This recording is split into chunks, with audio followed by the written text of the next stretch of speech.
वक्रतुण्ड महाकाय सूर्यकोटि समप्रभ निर्विघ्नं कुरु मे देव सर्वकार्येषु सर्वदा।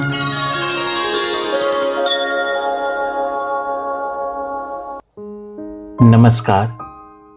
વિદાય કાયાની થાય કરેલા કામોની નહીં, વિદાય કાયાની થાય કરેલા કામોની નહીં, વિદાય નોકરીમાંથી થાય સ્વપ્નોની નહીં. અનુભવની સમૃદ્ધિ તમારી સાગર જેટલી ગહન હતી. નવી પેઢીને બતાવી દિશા, જ્ઞાનથી જ શરૂઆત નવી હતી. માનનીય વક્તાશ્રી, આચાર્યશ્રી અને શુકન શ્રોતાજનો, શિસ્ત, સિદ્ધાંત અને જ્ઞાન જેનો પર્યાય છે એવા સંસ્થાના પૂર્વ આચાર્ય ડૉક્ટર કિશોરસિંહ રાવ, જેમણે 25 વર્ષ સંસ્થાનું જતન કર્યું, સંસ્થાને એક બીજમાંથી વટવૃક્ષમાં પરિવર્તિત કર્યું. તેઓ વર્ષ 2018માં નિવૃત્ત થતા તેમના નેતૃત્વ, જ્ઞાન અને અનુભવની યાદમાં નિવૃત્તિ ટાણે તેમના આપેલા અનુદાનમાંથી વર્ષ 2020થી આપણી સંસ્થામાં ડૉક્ટર કિશોરસિંહ રાવ વ્યાખ્યાનમાળાનું આયોજન થાય છે. આ વ્યાખ્યાનમાળા તેમના કાર્યો અને આદર્શને એક વંદન છે, નવી પેઢીને પ્રેરિત કરવાનો એક માર્ગ છે. ડૉક્ટર કિશોરસિંહ રાવની અસરકારક નેતૃત્વ શૈલી અને શિક્ષણ પદ્ધતિએ આ કોલેજને ઊંચાઈઓ પર પહોંચાડી છે. તેમણે વિદ્યાર્થીઓમાં જ્ઞાનની સાથે જીવન મૂલ્યો અને સામાજિક જવાબદારીઓ તથા સંસ્કારનું સિંચન કર્યું છે. આ વ્યાખ્યાનમાળામાં આપણે શિક્ષણ, નેતૃત્વ, મોટિવેશન, વ્યક્તિગત વિકાસ અને સમાજ સેવા જેવા વિષયો પર નિષ્ણાતોના વ્યાખ્યાનો સાંભળીશું. આ કાર્યક્રમ દ્વારા શિક્ષણ, સમાજ અને વ્યક્તિગત વિકાસના ઉત્કર્ષમાં યોગદાન આપીશું. માધ્યમિક કેળવણી મંડળ સંચાલિત Shri SP Patel arts and CM Patel commerce college Anklav, આજે કોલેજના પૂર્વ પ્રિન્સિપાલ ડૉક્ટર કિશોરસિંહ રાવ વ્યાખ્યાનમાળા અને એમાં 6થું વ્યાખ્યાન યોજાવા જઈ રહ્યું છે.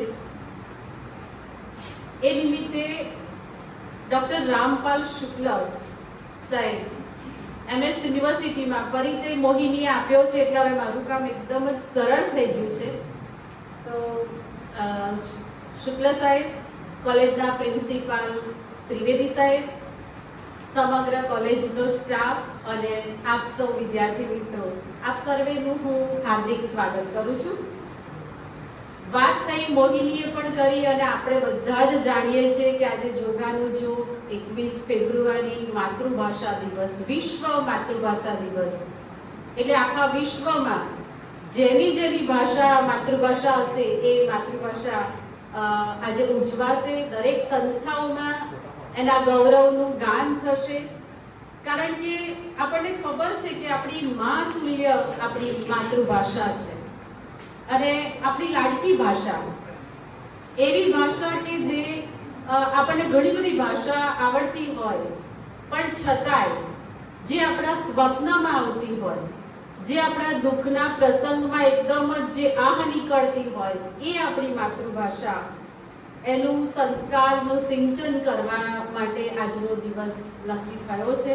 પરંતુ આજે તો આપણે જીવનની પાઠશાળા માટે ભાથું બાંધવા ભેગા થયા છીએ અને એ નિમિત્તે આ વ્યાખ્યાનનો હેતુ પણ છે. તો હું શરૂ કરું એ પહેલા પ્રિન્સિપાલ ત્રિવેદી સાહેબને વિનંતી કરું કે તેઓ આવીને સ્વાગત પ્રવચન કરે. ત્રિવેદી સાહેબ. નમસ્કાર. આજની વ્યાખ્યાનમાળાના મુખ્ય વક્તા ડૉક્ટર રામપાલ શુક્લ સાહેબ, કોલેજ પરિવાર, વિદ્યાર્થી ભાઈઓ અને બહેનો, ડૉક્ટર કિશોરસિંહ રાવ વ્યાખ્યાનમાળાના આ મણકામાં ઉપસ્થિત ડૉક્ટર રામપાલ શુક્લ સાહેબનું મંડળ અને કોલેજ પરિવાર વતી હાર્દિક સ્વાગત કરું છું. બીજું, આજે બેને કીધું કે વિશ્વ માતૃભાષા દિવસ છે.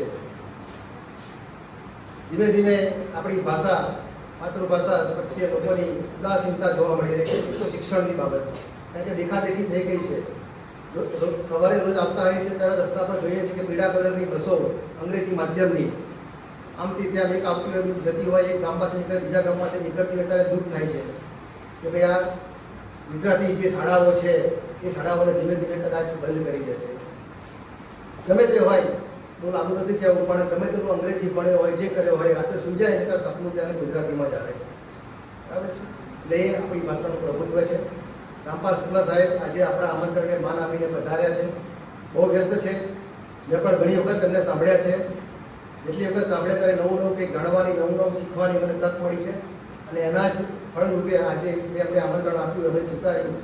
પરીક્ષાની વ્યસ્તતા હોવા છતાં પણ એમણે સમય કાઢી અને આપણા પરિવાર માટે, વિદ્યાર્થીઓ માટે એમનો સમય ફાળવ્યો. તે બદલ એમનો આભાર વ્યક્ત કરી ફરી એમનું શબ્દો સ્વાગત કરું છું.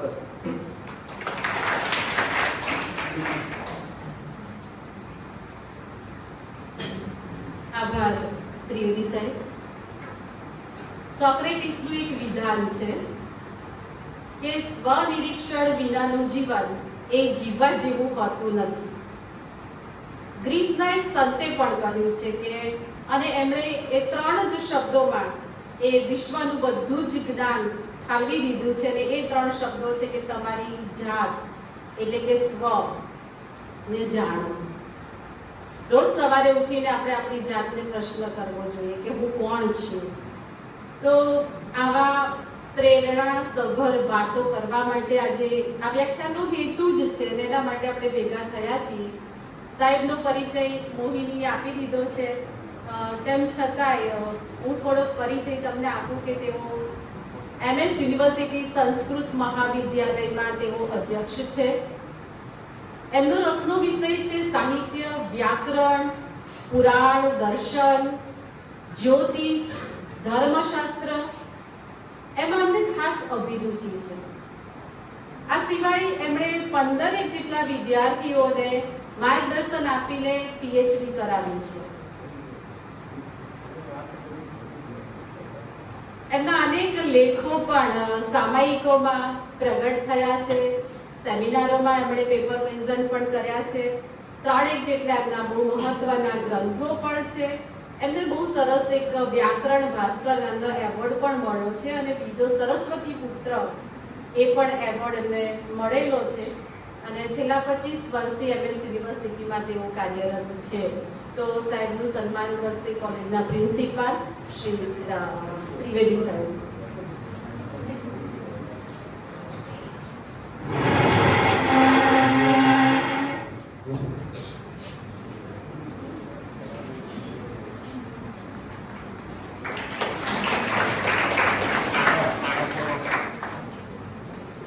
ત્યારબાદ કોલેજના પ્રિન્સિપાલ ત્રિવેદી સાહેબનું સ્વાગત ચિંતનભાઈ કરશે.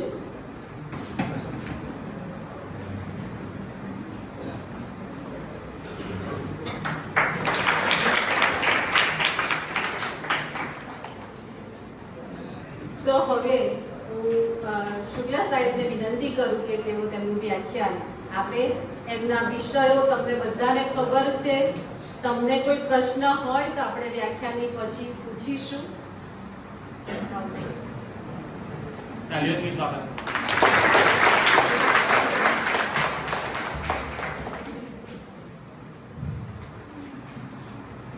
રામાય રામ ભદ્રાય રામચંદ્રાય વેદસે રઘુનાથાય નાથાય સીતાય પતये નમઃ. આદરણીય प्राचार्य महोदय त्रिवेदी साहेब, सम्माननीय मैडम અને અમારા સ્ટાફના બધા આદરણીય અધ્યાપક, અને પ્રોફેસર ચિંતન સાહેબ આ તો ચિંતન કરીને પ્રત્યક્ષ રૂપે બતાવી દીધું ચિંતન એવું થાય છે એટલે નામ સાર્થક થાય છે. મનન કરીને ચિંતન કરીને પછી ક્રિયાત્મક થાય ને તો એ જીવન સરસ કહેવાય. ઓકે. અને આ બધા બાલા વિદ્યાર્થીઓ મિત્રો અને બધા સ્ટાફના આયોજકો હું આ બધાનો આભાર માનું છું. તમે મને બોલાયો અને એ અવસર આપ્યો. એક તો એ વ્યાખ્યાન 2-4-5 દિવસ પહેલા થવાના હતા પણ મારે ત્યાં 2-4 જેમ કે કીધું 3-4 ડિપાર્ટમેન્ટ છે અને પછી મારે ભાગને લીધે થોડા સ્વાસ્થ્ય સારું નહોતું એટલે મેં સાહેબને ના પાડી દીધી એટલે ક્ષમા માંગુ છું અને ફરીથી કીધું એટલે મેં કીધું આવું સારું. પહેલાં આપણે અહીંથી વાત કરી લઈએ કે એ માતૃભાષા કોને કહેવાય અને માતૃભાષાનું મહત્વ શું છે, કારણ કે એ વિશ્વ માતૃભાષા દિવસ છે. વાત એવી છે ભાષા કોને કહેવાય. કોઈ દિવસ તમે વિચાર કર્યું હોય તો સંસ્કૃતમાં નિયમ એ છે કે કોઈ પણ શબ્દ તમે બોલો તો એના મૂળ અર્થમાં જવું પડે કે આખરે આ શબ્દ બન્યો કેવી રીતે અને જે શબ્દ જે ધાતુથી કે રૂપથી બન્યો હોય ને તો એ અર્થ એમાં હોય છે. જેમ કે તમે કહો છો હું રમું છું તો રમ ધાતુ ક્રીડા અર્થ છે એટલે રમવાનો અર્થ.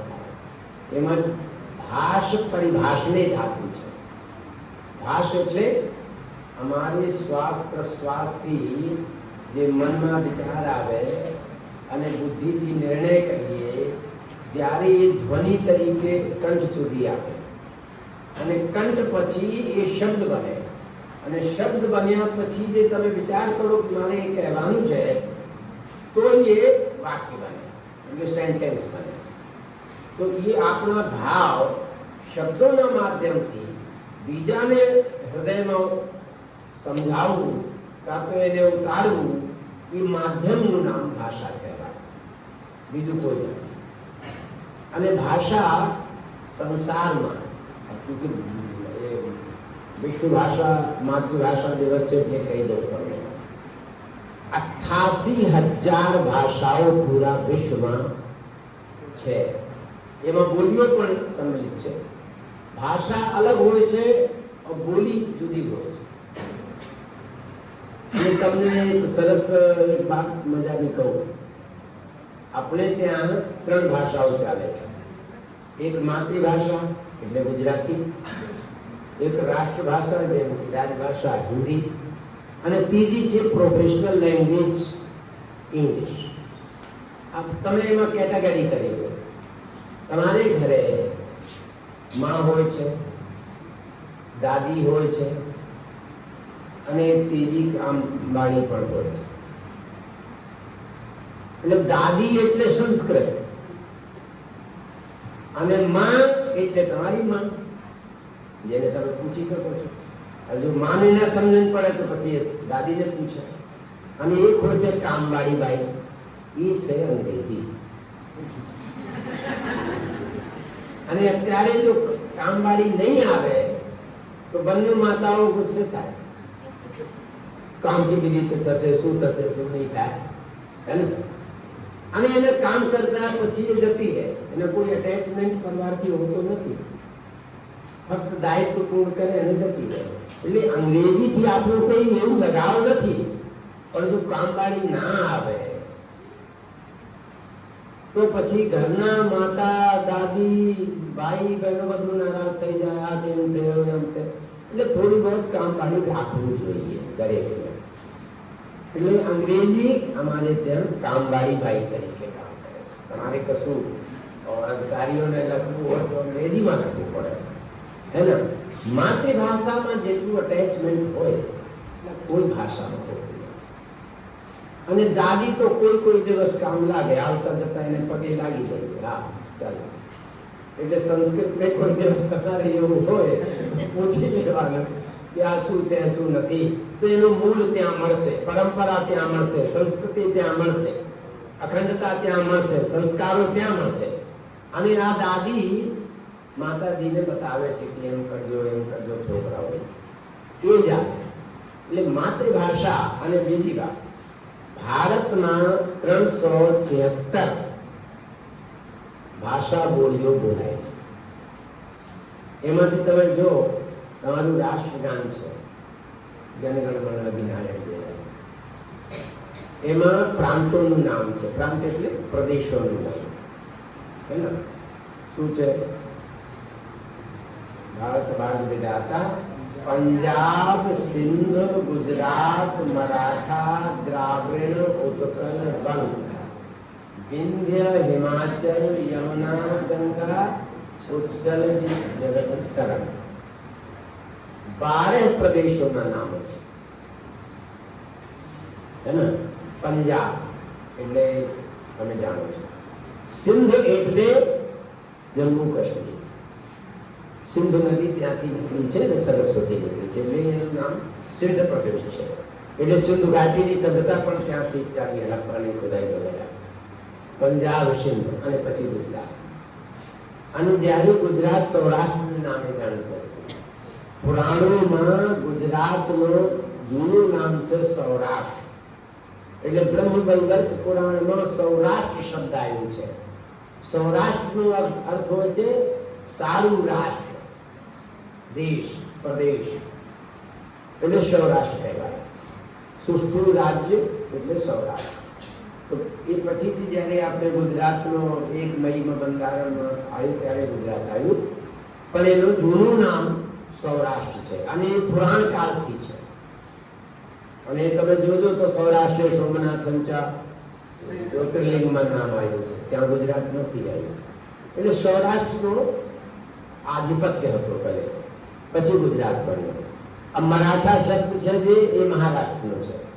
મહારાષ્ટ્ર એટલે મરાઠા. દ્રાવિડ એટલે 4 દાક્ષિણાત્ય દેશ, કેરળ, તમિલ, આંધ્રા અને જે અત્યારે તેલંગાના વગેરે એ બધું ગયું, કર્ણાટક, એ બધા દ્રાવિડમાં છે. ઉત્કલ એટલે ઉડીશા, ઉત્કલ પ્રદેશ એટલે ઉડીશા. ઉત્કલ, દ્રાવિડ, ઉત્કલ, બંગ, બંગ એટલે આપણે પશ્ચિમ બંગાળ. અને તમે કહેશો ઉત્તર પ્રદેશ, મધ્ય પ્રદેશ એ કઈ ગયું? તો એમાં લખ્યું છે ગંગા, યમુના, વિંધ્ય, હિમાચલ, યમુના. વિંધ્ય એટલે વિંધ્યાચલ, તો વિંધ્યાચલ છે મધ્ય દેશમાં એટલે મધ્યપ્રદેશ. વિંધ્ય, હિમાચલ એટલે હિમાલય વાળો એરિયા અને હિમાચલ પ્રદેશ. યમુના, ગંગા એ બંને ઉત્તર પ્રદેશમાંથી જ વહે છે એટલે એમનું નામ ઉત્તર પ્રદેશ છે. પછી આવ્યું ઉત્તર પ્રદેશ, મધ્યદેશ और ઉત્તર પ્રદેશ. અને એ ગંગા યમુનાને નામે છે. વિંધ્ય, હિમાચલ, યમુના, ગંગા अब આગળની વાત છે. તો માતૃભાષાનું મહત્વ એ છે કે તમે બધું સંસ્કાર, બધા ગુણો, બધું જે તમારી વિવેક, બુદ્ધિ, જે કંઈ તમારે શીખવું હોય ને, જેટલા સરસ રીતે તમે માતૃભાષામાં શીખી શકો છો કે બીજી ભાષામાં તમને ટ્રાન્સલેશન તો મળે, પણ એ ભાવ અને સંવેદના બંને નહીં મળે. જેમ કે તમે અંગ્રેજીમાં ગોડ શબ્દ કહો છો, એ ખરેખર લેટિન ભાષા અને ફ્રેન્ચનો શબ્દ છે. અને એનો અર્થ એ થાય છે કે જે આ લોકો પર્યાયવાચી શબ્દ માને ત્યાં ઈશ્વર માને છે. ઈશ્વરની જે વ્યાખ્યા છે એ છે જે બધાને નિયંત્રણ કરે, જે બધાને સમજી શકે, જે બધાને સામાન્ય રીતે સૃષ્ટિમાં એની ક્રિયા ચલાવી શકે, એનું નામ ઈશ. ઈશ ધાતુ નિયંત્રણ પક્ષમાં છે. અને એ અર્થ ગોડ શબ્દથી ડેફિનેશનમાં આવતું નથી. એટલે ગોડ શબ્દ ઈશ્વરનો પર્યાયવાચી થઈ શકે નહીં. એટલે ભાષાનું મહત્વ છે કે તમે શબ્દાંતર કરી શકો છો, ભાવાંતર નહીં કરી શકો.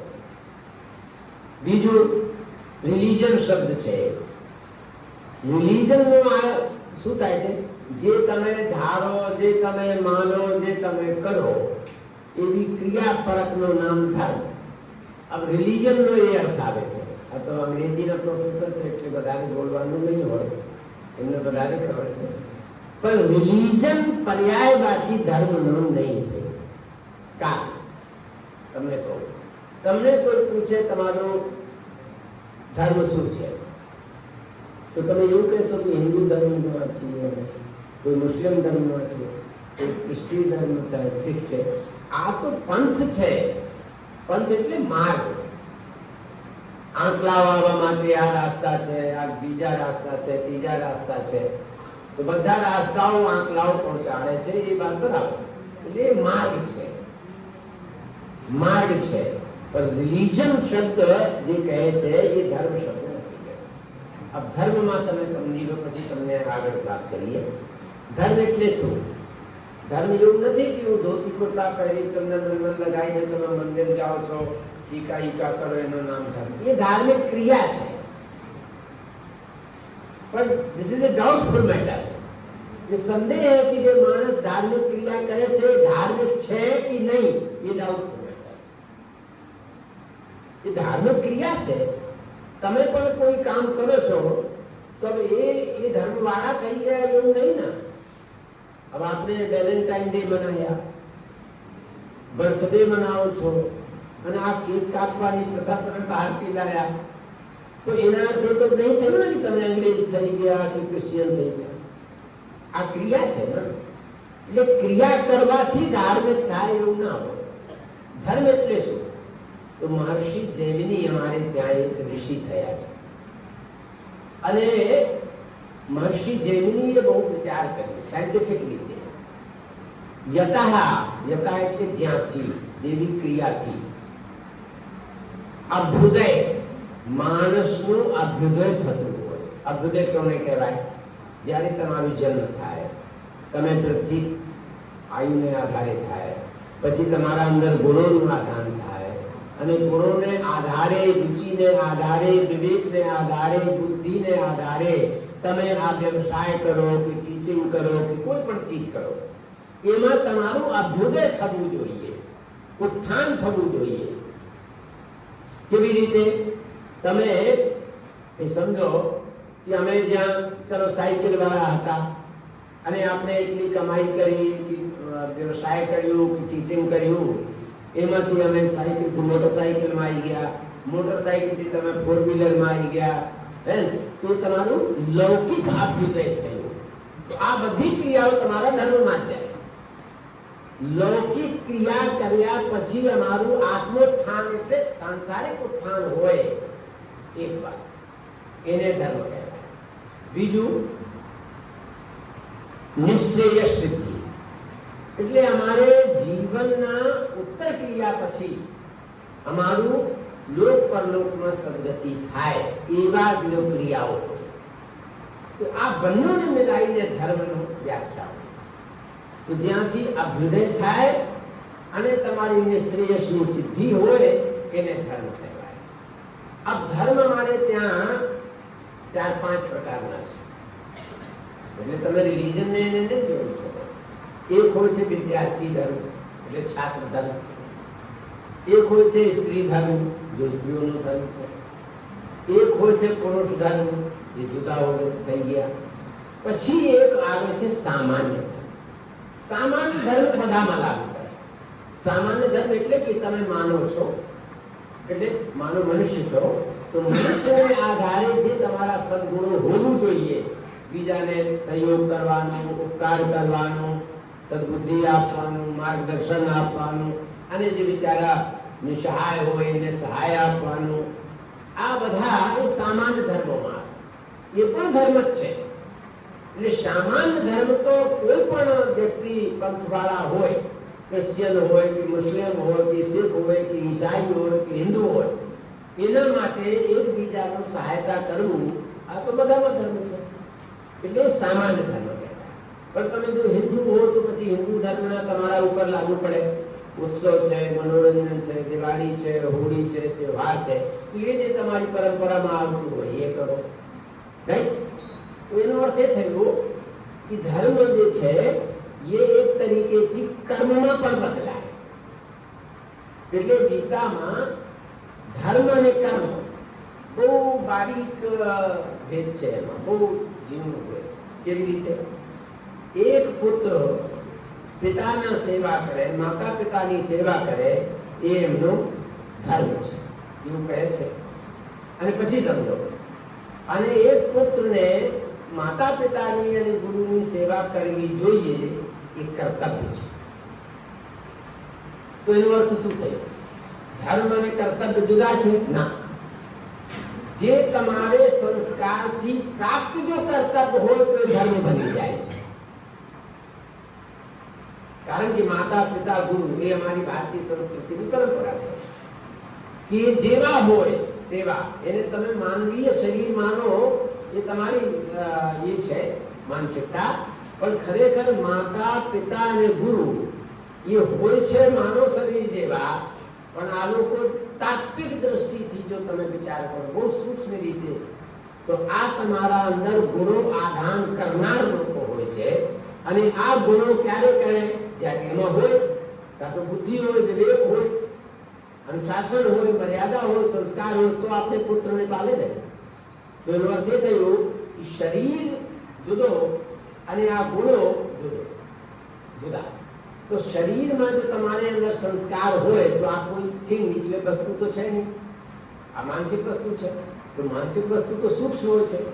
એટલે માતા પિતા અને ગુરુને તમે કોઈ પણ રીતે સામાન્ય પુરુષ સમજીને યદિ કામ કરો છો તો આ છાત્રોની ભૂલ છે. કોઈ પણ જો કોઈના પિતા કિસાન હોય, ભલે ના ભણેલા હોય, પણ પિતાના ધર્મનું પાલન કરે છે કે નહીં? જે ભણેલા ગણેલા પ્રોફેસરો આપણે છોકરાઓને પાલન પોષણ કરે એ જ રીતે એ કરે છે. શું ભેદ છે? કશું ભેદ નથી.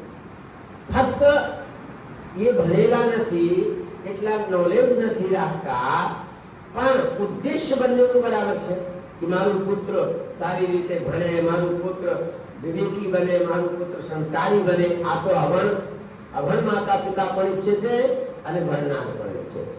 એટલે બંનેનો ભેદ નથી. એટલે તત્વ બંનેનો બરાબર થયો.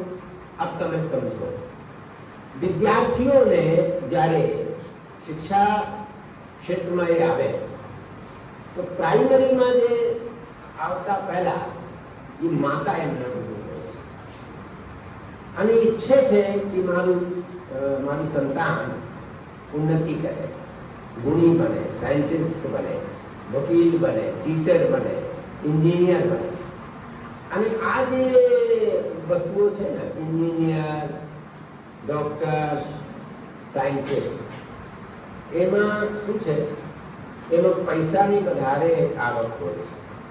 એટલે દરેક માતા પિતા એવું સમજે છે કે આ પોસ્ટ પર જશે તો વધારે પૈસા આવશે તો અમે રીચ ફેમિલી થઈ જઈશું, એટલે ધનાઢ્ય થઈ જઈશું. ખરેખર કહું, તમે વિચાર કરજો, પૈસાથી માણસ સારા હોય છે એ કહી શકો છો? પૈસા તો ચોર પાસે પણ હોય. દરરોજના 500 રૂપિયાની જેબ કાપે છે, 15,000 કમાય છે લોક, અને એક ટીચર બિચારા 10,000 કમાય છે. પણ આ સમાજનું નિર્માણ કરે છે, વિદ્યાર્થીઓનું નિર્માણ કરે છે, એમાં સંસ્કાર સિંચન કરે છે. અને આ બીજાને તો ધોખા આપે જુદી વાત, પણ આપણો ચરિત્ર હનન કરે છે. એટલે કોઈ પણ ક્રિયાથી પૈસા કમાવાનું ये कोई मानवताનો સિસ્ટમ નથી. अब समझो, अब विद्यार्थियों પાસે શું હોવું જોઈએ? એક વાત બતાવું તમને. જે લોકો બળજબરીથી કે તું ભણવા જા એટલે જાય છે કોલેજ, આવીને લટાર મારીને અને ઘરે જતો રહે અને એવું સમજે છે કે મેં માતા પિતાને કહી દીધું હું કોલેજ ગયો હતો અને ભણીને આવી ગયો, ને તમારા સીધા સાદા માતા પિતા એવું વિચારે કે હા એ તો કોલેજ ગયા અને કોલેજને ટાઈમથી તમે ઘરે આવ્યા. શું છો? કોને તમે એ કરો છો? તો કોઈને નથી તમે ધોકા આપતા, એ જાતે જ ને આપો છો. એનો અર્થ એ થયો કે તમારા અંદર ઈમાનદારી નથી. અને જે માણસ માતા પિતા અને ગુરુ સાથે ઈમાનદારીથી ના જીવે એવી રીતે છાત્ર બને. છાત્ર નિખાલસ હોય છે, એ તો ગુણો લેવા આવે છે, તો એની હૃદય હોય ને એકદમ સાફ સુથરા હોવું જોઈએ કે મારા ગુરુ શું કહે છે, મારા ટીચર શું શીખવાડે છે, અને તમે એ શું સંસ્કાર આપ્યા છે, મર્યાદા કેવી કરવી જોઈએ, શું કરવું જોઈએ. અને જો તમે ભણવામાં પાછા પડો, એવું સમજો કે મારા મન નથી લાગતા, મને આ સબ્જેક્ટ નથી ફાવતું, એના માટે શું કરવાનું તો સમજો. પહેલી વાત, એક વાત મેડમને બહુ સરસ કહી કે જાતને પહેચાનવું જોઈએ આપણે પોતાની. તમારી રુચિ કયા વિષયમાં છે? તમારી રુચિ કોમર્સમાં હોય તો કોમર્સમાં એડમિશન લો, તો પછી એમાં તમારે વિચાર કરવો જોઈએ કે આ કોમર્સ ભણ્યા પછી કાં તો અમે છોટા મોટા વ્યાપાર કરી શકીએ, કોઈ જગ્યાએ એકાઉન્ટન્ટ તરીકે રહી શકીએ, સીએ બની શકીએ, આગળ ચલીને એકાઉન્ટન્સી કરી શકીએ, તો પણ પૈસા મળે, વ્યાપાર પણ કરી શકો છો એમાં.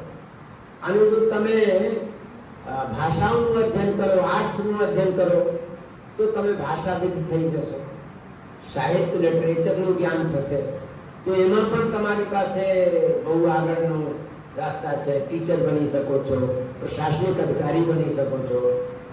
આફ્ટર બેચલર અને આફ્ટર માસ્ટર તમે કોમ્પિટિશન એક્ઝામમાં બેસો, તો તમે પહેલા આપણે જુઓ કે મારી રુચિ પોલીસ બનવામાં છે કે ટીચર બનવામાં છે, કે મારે કોમર્સ વ્યવસાય કરવું છે, કે મારે સમાજ સુધારવું છે, કે મારે સમાજને નિયમ પ્રમાણે ચલાવવાનું હોય, તો પછી તમે અધ્યાપક બનો, કાં તો તમે સમાજ સેવક બની શકો છો. પણ સમાજ સેવા કરવા પહેલા પૈસા તો જોઈએ કે નહીં જોઈએ? તો પૈસા કમાવાનો અર્થ શું? તો પૈસા કેવી રીતે કમાવાય? તો જે મહેનતથી કરવું જોઈએ. તો પહેલામાં પહેલી આપણે તમે લોકો વિચાર કરો કે જેટલા વિષયો અમે ભણીએ છીએ એમાં મારી રુચિ શેમાં છે. વગર રુચિ તમે કોઈ પાસે બળજબરીથી કામ નહીં કરાવી શકો. અમે હું ફરીથી આવું છું, કામવાળી બાઈને તમે કહો કે અહીંયા જા, અહીંયા માર્જન માર એ કરી શકશે નહીં. એને જેમ તેમ એને પાછળ બાર ટોકો, અને એ આપણી રીતે ના કરી શકે. એ તમે લોકો એક ફિલ્મ જોઈ છે, અતિથિ કબ જાઓગે, જોયું છે? अब बोलो, अब परेश रावल કેટલું એને પાછળ પડે છે, અહીંથી કાઢી લે, અહીંથી કાઢી લે, અહીંથી કાઢી લે. अब वो ऐसा भाई જેને કામ કરવું છે એને પેલા ફ્રી માઇન્ડ કો આપો યાર. જ્યારે કરી લે ત્યારે તમે કહો કે અહીંયા રહી ગયો, અહીંયા રહી ગયો. ક્રિયા તમારી અને ગાઈડન્સ બીજાનો દર વખતે તો ના ચાલે.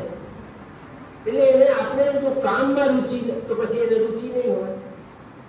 એટલે સૌથી પહેલા તમે આપણે મનમાં વિચાર કરો કે કયા વિષયમાં મારી રુચિ છે.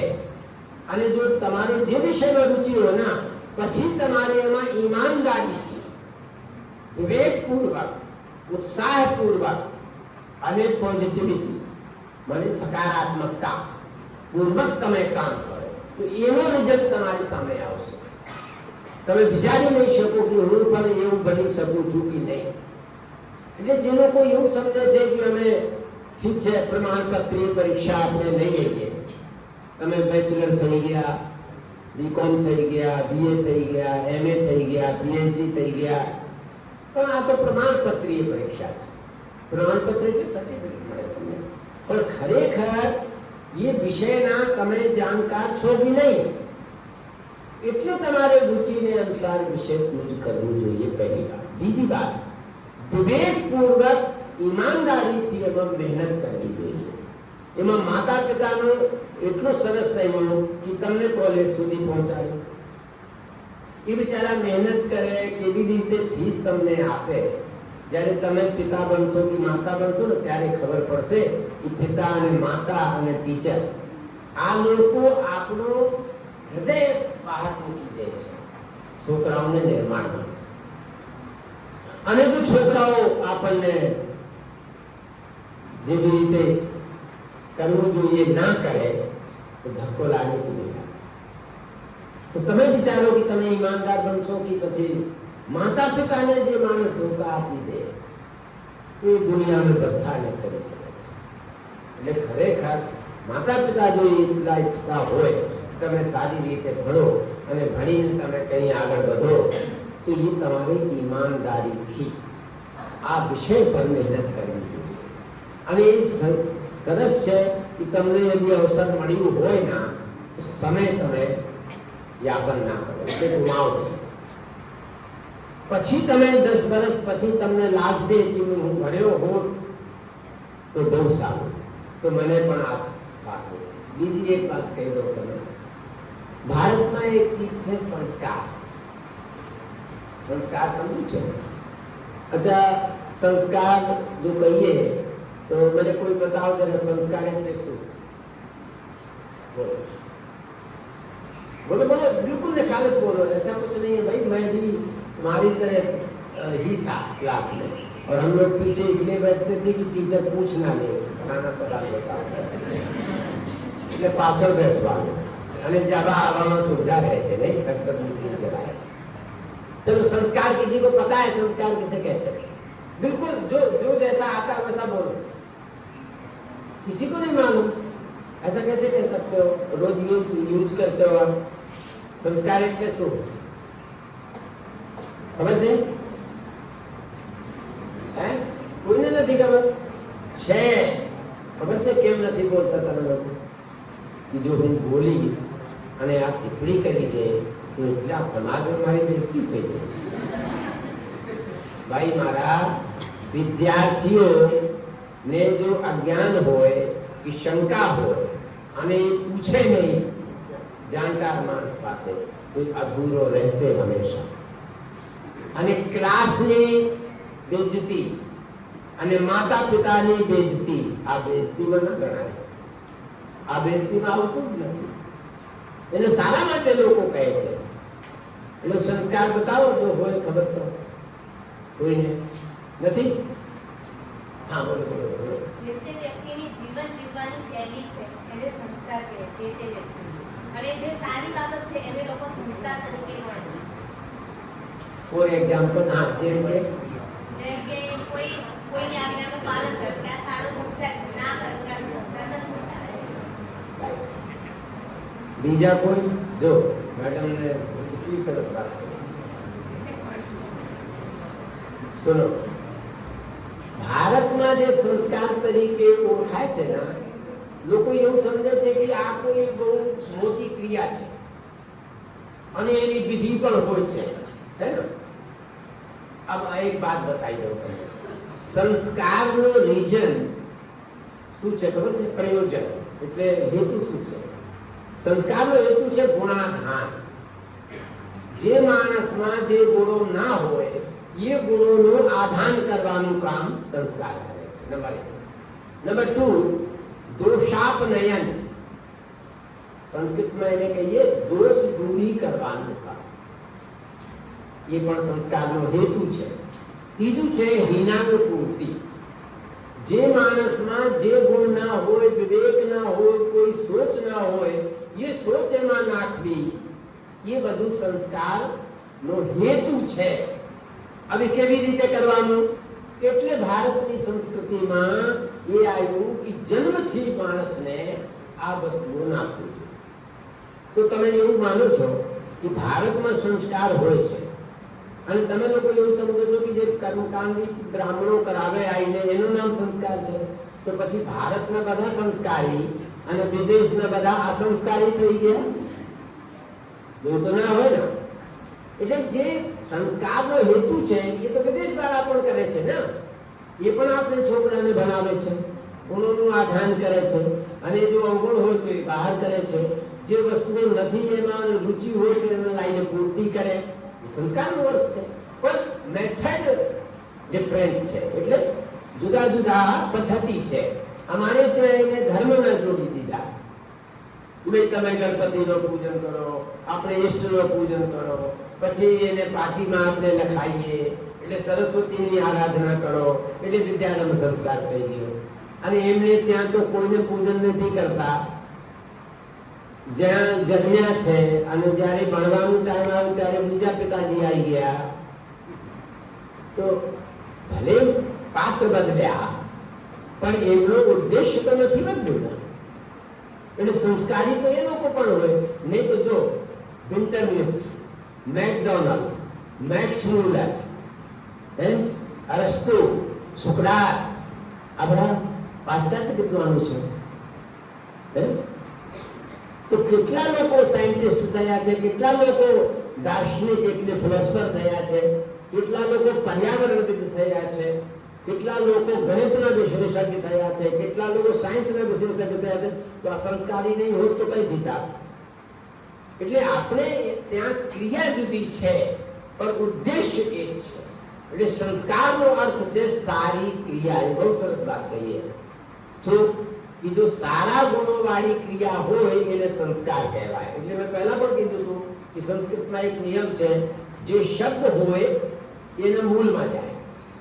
સમ શબ્દ જુદો છે, પછી એમાં સા આવે. કાર એટલે કરનાર.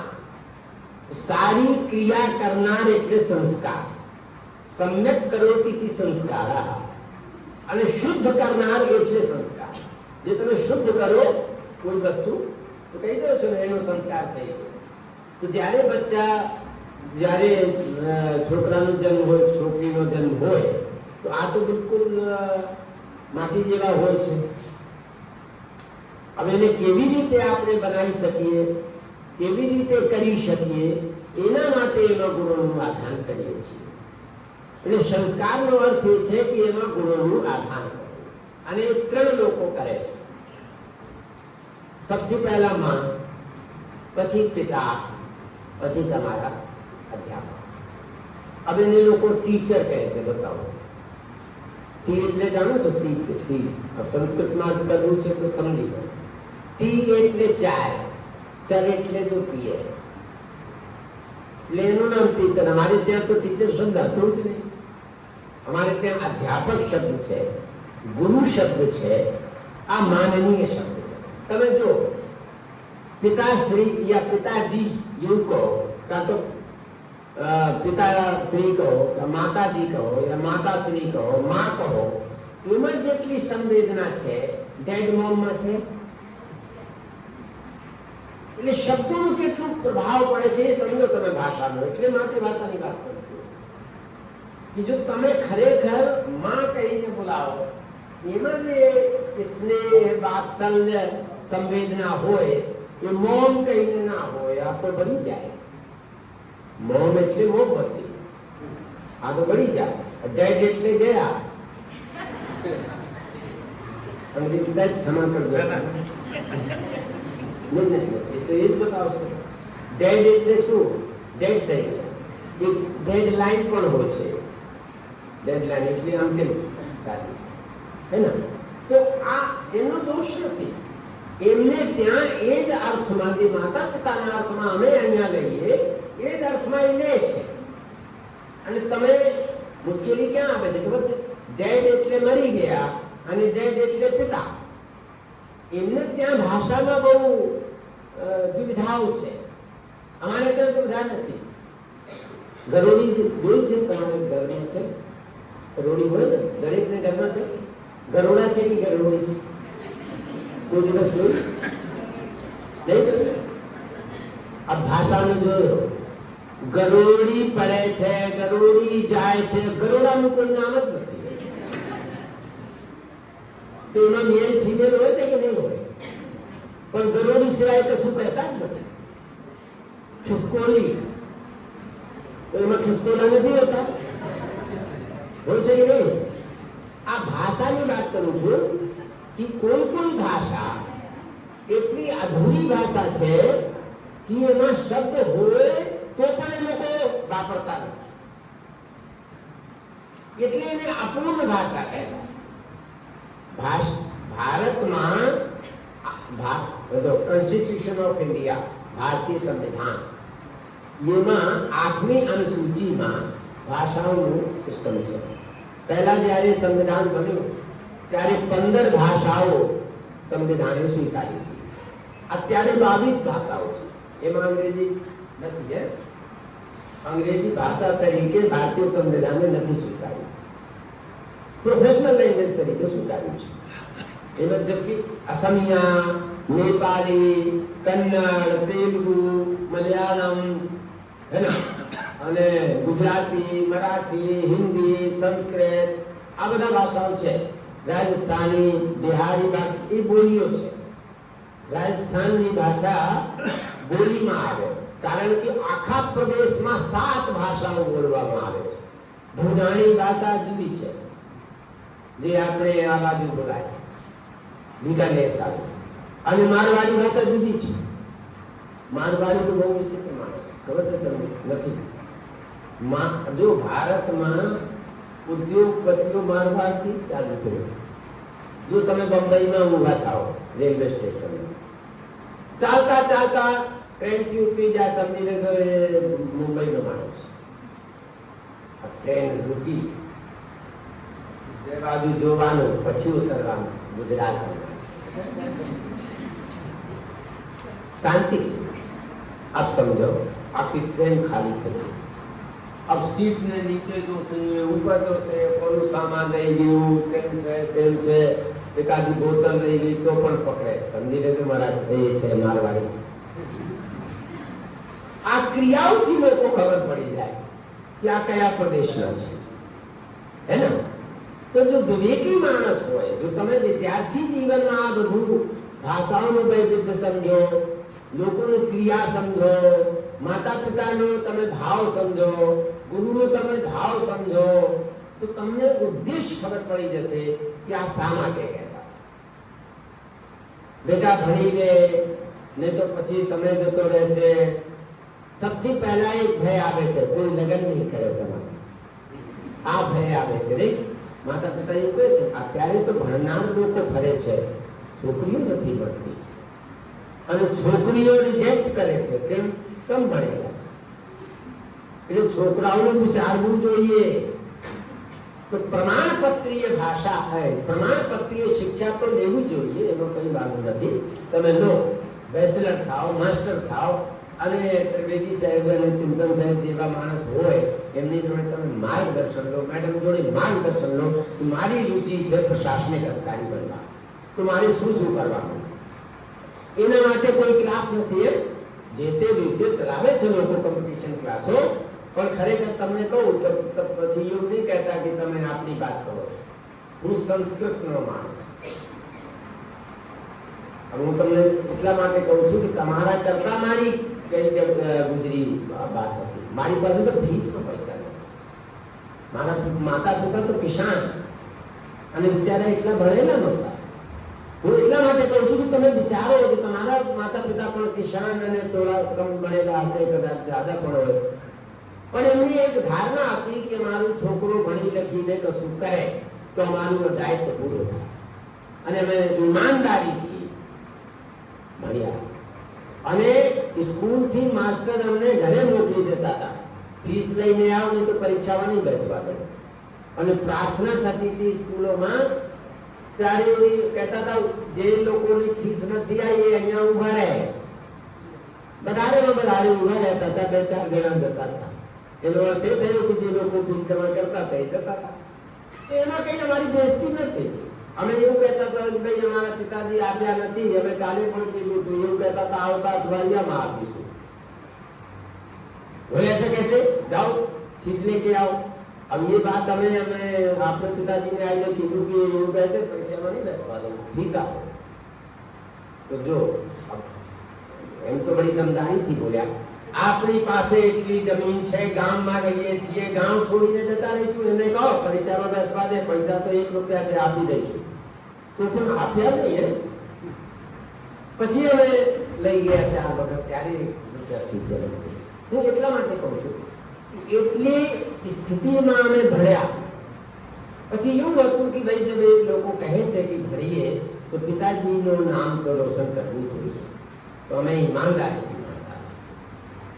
અને એટલું ભણ્યા કે પછી અમને ગવર્મેન્ટે વજીફા એટલે સ્કોલરશિપ આપી. અને સંસ્કૃતના માણસ થયા પછી હું કોમ્પિટિશન એક્ઝામમાં બેસ્યો. અને ત્યારે તો ઝીરોક્સ વાળું સિસ્ટમ નહોતો, તો રાત ભર અમે ઉતારતા હતા જનરલ નોલેજની પુસ્તકો. અને લખતા હતા. અને CMOની મેં એક્ઝામ પાસ કરી. પછી ઇન્ટરવ્યુમાં 65 લોકોને લેવાનું હતું, મારું 67 નંબર હતું, 67, એટલે વેટિંગમાં આવી ગયો. સારું થયું, નહીં તો મામલતદાર થઈ જાત તો બધું મુશ્કેલી થાય. તો ટીચરમાં આવી ગયા, પછી PhD કર્યા. પછી એનો અર્થ એ છે કે તમે શું સ્થિતિમાં છો એને વિચારવાનું. જ્યાં છો ત્યાંથી તમારે કેટલા ઉપર જવાનું છે એ વિચારો, અને કયા વિષય લઈને જવાનું છે એ વિચારો, તમારી કયા વિષયમાં રુચિ છે એ વિચારો, અને તમને કયો ટીચર કે કયા માતા પિતા કે બીજા લોકો કયા ગાઈડન્સ આપી શકે આ વિષયના માણસ ગોતો. ત્યારે તમે આપણે જીવનમાં કઈ તરક્કી કરી શકો છો.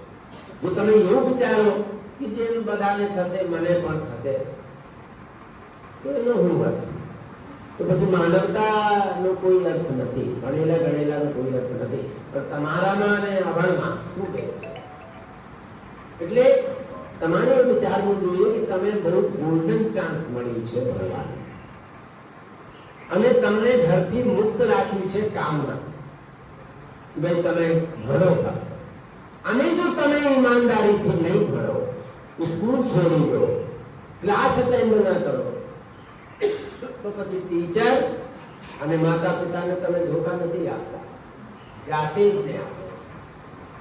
ઠીક છે? એટલે કમથી કમ એ જે મેડમ કીધું, હું ફરીથી એમ આવું જાતે તો તમે કમથી કમ આપણે જાતે જ ઈમાનદારી તો વાપરો યાર. તમે આપણને જાતને ધોકા તો નહીં આપો. અને જો કોઈને કહેશો હું ત્યાં ભણું છું અને ત્યાં મળો નહીં અને પીરિયડ નહીં અટેન્ડ કરો, પછી માતા પિતાને કહી દો હું કોલેજ જાઉં છું, હે, અને સારા છે કે બિચારા પૂછતા નથી, કારણ કે બધાના માતા પિતા એટલા ભણેલા નહીં હોય કે આજે શું ભણાયું. અત્યારે જે છોકરાઓ ભણ્યા જાય છે, ભણવા જાય છે ને, એમાં એની માતા પિતા દરરોજ ડાયરી જોડે છે, શું હોમવર્ક આપ્યું છે, અને એમના પણ ઇન્ટરવ્યુ થાય છે સારા સ્કૂલ. અને તમે જો એવું કહો કે જો હોમવર્ક ના કર્યું હોય, ખરેખર હોમવર્ક પહેલા માતા પિતા કરાવતા જ નહોતા, એને ખબર જ નહોતી હોમવર્ક એટલે શું. હોમવર્ક અમે સમજતા હતા ગૃહ કાર્ય, એટલે અહીંયા દાદુ પોતું કરવાનું, આ હોમવર્ક છે. अब बताओ, અંગ્રેજી આવી ગયા, હોમવર્ક એટલે શું? ઘરમાં બેસીને જે કામ કરે એ જ ના હોમવર્ક. એ તો હોમવર્ક નો અર્થ શું છે? તો પછી લખવાનું શું એમાં? હોમવર્ક જ કરો. એક છોકરો હતો, એટલે કીધું ભાઈ તમે હોમવર્ક કર્યું? બોલે હા કર્યું. બોલે દેખાવો. બોલે લખવાનું ક્યાં કીધું? તમે કહેવું હતું કે હોમવર્ક કરજો, એટલે મેં બધા ઘરનું કામ કરી નાખ્યું, એટલે હોમવર્ક થયું. તો અત્યારે જે લોકો આપણા છોકરાઓને, તમે લોકો જ્યારે આપણા છોકરાઓને ભણાવશો ને, ત્યારે હોમવર્ક ચેક કરશો, એ શું એક્ટિવિટી કરીને આવ્યો એ ચેક કરશો, જઈને ટીચરને મળશો, હે ને. અને તમારા કે મારા જેવા લોકોને માતા પિતા સ્કૂલ અને કોલેજ જતા નથી કે તપાસ કરે કે તમે ગયા છો કે નથી ગયા. તમે જે કહેશો એ જે સાચી માની લેશે. કેટલા સરસ સંસ્કારી માણસ છે, જે તમે કહો એ માની લે ને. તો માન લો અમે ઊંધો કહી દઈએ તો પણ એ માની લે છે. તો આપણે માતા પિતાને ધોકા નહીં આપવાનો, આપણે ગુરુને ધોકા નહીં આપવાનો. તમે નહીં માનો, સંસ્કૃત મહાવિદ્યાલય MS-માં આજે પણ ત્યાં 150 થી વધારે છોકરાઓ સંસ્કૃત ભણે છે, અને ક્લાસમાં અમારે આવે છે 25, 30, 45. એ 4-5 વર્ષ પહેલાની વાત છે. જ્યારે મારું પીરિયડ હતું, હું પીરિયડમાં નથી જતો, પહેલા હું બહાર જાઉં. કેટલા છોકરાઓ કયા પેડ ઝાડને નીચે બેસ્યા છે, પછી જઈને કહું આજે આપણે ભણાવવાનું નથી, સારું કર્યું તમે અહીંયા બેસો. ના ના ના સાહેબ, અટેન્ડ કરવાનું છે. મેં કહ્યું 5 જલ્દી, અને અટેન્ડન્સ લઈશ, અને જો તમારી 80% અટેન્ડન્સ નહીં હોય તો પરીક્ષામાં નહીં બેસવા દો. ક્લાસ પૂરી જાય છે પહેલા. अब ये શું છે એને કહેવાય પ્રોટોકોલ. ટીચર કીધું છે એટલે બેસવાનું, ભલે સમજણ પડે કે ના પડે. પછી મેં એ શીખવાડ્યું કે જો સમજણ ના પડે તો તમે 10 વખત પૂછો, અમે 10 વખત બતાવીશું. પણ તમે આજે જો 1 કલાક તમે અમારી જોડે બેસ્યા અને તમને કઈ સમજણ ના પડે તો આ છોકરાનો દોષ નથી માનતો. સંસ્કૃતમાં એક કહાવત છે, વક્તુરેવ હિ તજ્જાદ્યમ શ્રુતેરેવાનુ ગચ્છતિ. આ વક્તાની મૂર્ખતા છે કે શ્રોતાને સમજણ નહીં પડે. તો કેવી રીતે બોલ્યા કે સમજણ નહીં પડે? આખરે બુદ્ધિમાન છોકરાઓ છે. એટલે એવી શૈલીમાં બોલવું જોઈએ, એવી શૈલીમાં અમે બતાવીએ જે શૈલીમાં તમે સમજો, જે ભાષામાં તમે સમજો. કોઈએ કાલે કહેતા હતા કે આદિત્યનાથ યોગીને બધી ભાષાઓ આવે છે. એવું કેવું હોય યાર? આ તો સંસ્કૃતના માણસ સાયન્સના એ હતા વિદ્યાર્થી, તો બધી ભાષાઓ કેવી રીતે બોલે? ના, એ કાલે બોલે ને કે આતંકવાદી, ઉગ્રવાદી, ઉપદ્રવકારી જે ભાષામાં સમજશે તે ભાષામાં અમે ઉત્તર આપીશું. એટલે બધી ભાષાઓ જાણે છે. એવી ભાષા નહીં. કહેવાનો અર્થ એ છે કે તમારા જીવન નિર્માણ માટે તમે જરા એક વિચાર કરજો. એક છાત્રના જીવનના નિર્માણમાં મેં એક વખત કાઉન્ટ કર્યું સાહેબ, 22 લોકોનું ટાઈમ, પૈસા અને જ્ઞાન લાગુ પડે છે. સૌથી પહેલા માતાનું, જા ભાઈ કોલેજ જા. પછી પિતાનું, ગયો કે નહીં ગયો? બોલે ગયો છે, લે ગયો. પછી તમારા ટીચર, અધ્યાપક, પછી તમારા જે ઓર ગાઈડ રેસ આપતા હોય લોકો એ, પછી તમે જેની જોડે સલાહ લો એ. अब जो બીજી વાત, ગવર્મેન્ટ તમારા જેમ કે આ કૃષ્ણ તમારું કોલેજ છે, આ લોકોનું મોટિવેશન હોય છે કે ભાઈ છોકરાઓ સારા રીતે ભણે, એમ છે તેમ છે. એ લોકો પછી જે લોકો પરીક્ષા લે, જે લોકો પેપર બનાવે, જે લોકો રિઝલ્ટ બનાવે, જે લોકો ડિક્લેર કરે, જે ફીસ લે, આ બધા તમારા જ કામમાં ને, બીજાના કામમાં નથી ને. 22 લોકોનું ટાઈમ અને પૈસા એક વિદ્યાર્થી પાછળ ખર્ચ થાય છે. તમે વિચારો કે તમારા પાછળ 25 માણસ લાગ્યા હોય અને તમે ભણો નહીં, તો 25 ની જિંદગીનો ટાઈમ, જ્ઞાન અને પૈસા એ ગયા. અને એ જગ્યા તમે હો, તે અધિકારીઓ હોય કે ગુરુ હોય કે માતા પિતા હોય કે જેટલા લોકો, અને તમારી સાથે કોઈ એવું કરે, તમે માફ કરશો? કેમ? તમને નહીં લાગે કે હું 4 કલાક તમને ભણાવું છું, 4 કલાક તમારે રાતે સેવા કરીએ, તમને કપડા, તમને પુસ્તકો, તમને પૈસા, તમને જે સુવિધા જોઈએ. તમારી પાસે કેટલા લોકો પાસે મોબાઈલ છે? જરા હાથ પાડો. કયા મોબાઈલ છે? 5G વાળો હે ને, 4G વાળો? અને કેટલા લોકો પાસે સામાન્ય છે? હવે એક વાત વિચાર કરજો, તમારા કમાઈથી આયા છે? તમે લોકો જે મોબાઈલ લીધા તમારા પૈસાથી આયા કે માતા પિતાના? જો તમને કઈ અમે લગાવી દઈએ આખા દિવસ, તો ગવર્મેન્ટનો રેટ છે 500 રૂપિયા પર ડે, અને ખેતમાં ખુદાઈ કામ કરાવીએ તો 500 રૂપિયા મળશે. જેટલાનો મોબાઈલ છે કેટલા દિવસમાં તમારે મહેનત કરવી પડે? વિચારો.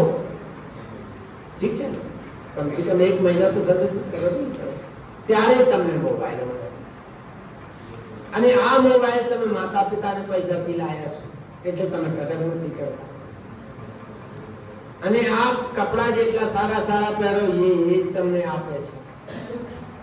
તમે મને 15 દિવસમાં આપણી જે તમારું સ્ટેટસ છે, એ જે વસ્તુઓ લીધા છે એ વસ્તુઓ ખરીદીને આપી દો.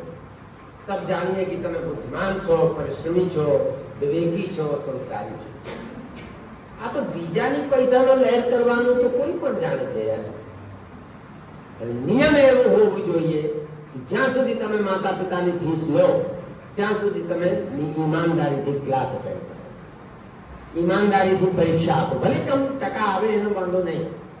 ટકા તો એટલા માટે કે લોકો કહેશે બહુ સરસ ભણ્યા છે, અને માનું નકલ કરીને આવ્યા હો તો એ આ ખોટી રીતે તમે પ્રશંસા લીધી. અને જે મહેનત કરીને આવશે, ભલે 45 હોય કે 50 હોય કે 60 હોય, તો એને ભીતરથી આત્મસંતુષ્ટિ મળશે કે મેં ભણ્યો, મેં ભણી. એટલે મેડમ જે કીધું એ બરાબર છે કે તમે પોતપોતાની રીતે આપણને વિચાર કે અમે ક્યાં છીએ, અને ખરેખર ઈમાનદારી તરીકે અમે માતા પિતાને ગેરમાર્ગે તો નથી દોરતા, ટીચરને ગેરમાર્ગે તો નથી દોરતા, કાં તો અમે આપણે રીતે, તો તમે જાતે જ આપણે જીવન માટે જોખમ લો છો, અને એ જ તમારી આદત બની જશે. अब હું તમને એક વાત કરું,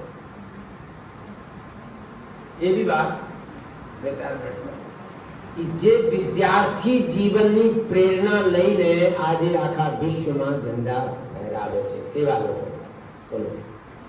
એક સ્વામી વિવેકાનંદ એ નવામાં સમજી લો, મદન મોહન માલવીય એ નવામાં સમજી લો, લાલ બહાદુર શાસ્ત્રી એ નવામાં સમજી લો. નવા એટલે જે તમે લોકો ઓળખો છો, જાણો છો. અને એનાથી પ્રાચીનમાં જાવ તમે, અભિમન્યુ જો, રામ અને કૃષ્ણ એ પણ ભણ્યા હતા, એમને જો, ઉદ્દાલક જો, જાબાલી જો, અને આ ઋષિઓની સંતાનના જો, આ એક જે તમે જોયા નથી એવા વિદ્યાર્થીઓ, અને એ જે તમે ભણ્યા છો કાં તો સાંભળો છો એવા વિદ્યાર્થીઓ. તો તમે સમજો આ કેવી રીતે બન્યા હશે. મદન મોહન માલવી, વિવેકાનંદ, મહાત્મા ગાંધી, લાલ બહાદુર શાસ્ત્રી, જવાહરલાલ નહેરુ, ફિરાક ગોરખપુરી, રઘુપતિ સાહેબ ફિરાક ગોરખપુરી, હરવંશરાય બચ્ચન, અને આ લોકો કેવી રીતે એ પણ તમારી જેવા ક્લાસોમાં અટેન્ડ કર્યા નથી. હું તમને એક જ સ્ટોરી 2 મિનિટમાં સુનાવું. મદન મોહન માલવીય માલવા પ્રદેશના છે. માલવા એટલે બિંદ પ્રદેશના, મધ્યપ્રદેશના ખરગોન ખંડવા જિલ્લા છે, એ ત્યાં માલવા ક્ષેત્ર, જેમ સૌરાષ્ટ્ર છે, કચ્છ છે, એમાં માલવા છે. માલવ ક્ષેત્રના હોવાને કારણે એને માલવી કહેવાય, ભારતના હોવાને કારણે ભારતીય કહેવાય, એટલે એ માલવી કહેવાય. તો મદન મોહન માલવી, જેમાં 3 માં બોલો, એક માંથી તો માણસ શું કરી લે, એમાં 3 માં છે, મદન મોહન માલવી. તો એ ટીચરે કીધું કે તારી પાસે તો 3 માં છે, એટલે તું કઈ કરીને બતા. તો એ બનારસમાં ભણતા, અને જે સમયે 1886 ની વાત હતી, 88 ની વાત હતી, ત્યારે ये મહાશયજી કરીને એક અધ્યાપક હતા, જે આજે સંપૂર્ણાનંદ સંસ્કૃત યુનિવર્સિટી છે, એનું નામ હતું ક્વીન્સ કોલેજ, અંગ્રેજોએ રાખ્યું. અને ત્યાં લોકો કેવું બનાવતા હતા, જેમ કે ધોતી પહેરીને, દુપટ્ટા નાખીને, જાતે જ પાણી લઈને જતા હતા, કોઈનું પાણી નહીં પીવાનું. આપણને તો લોકો કાશીના, પણ આ લોકો સમયસર આવે કે નહીં આવે, આ વિદ્યાર્થીઓ 2 કલાક ઉભા રહે. મદન મોહન માલવી પણ એમાં હતા.